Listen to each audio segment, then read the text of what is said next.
তো খুব ভয় করতেছে, তোমার বাবা যদি সামনে থাকে। আরে জান, তুমি কোনো চিন্তা করো না, আমার বাবা সামনে থাকলে সব আমি সামলাই নিব। চলো।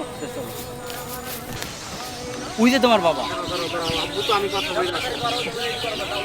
আব্বা আব্বা, ওই ছেলে আমার জোর করে বিয়ে করতে নিয়ে যাইতে চাই, ধরে নিয়ে গেছে স্যার।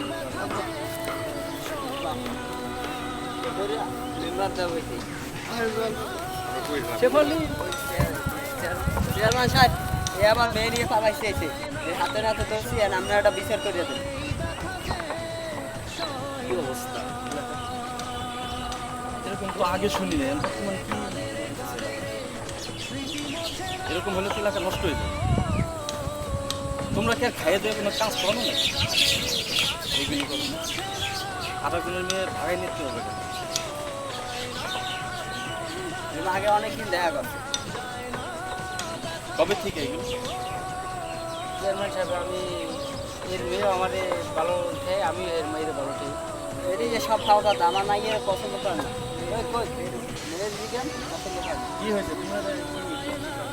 না চেয়ারম্যান সাহেব, আমি এটা চিনি না, দেখছেন? এ আমার জোর করে নিয়ে যেতে চাইছে। জোর করে নিয়ে যাই।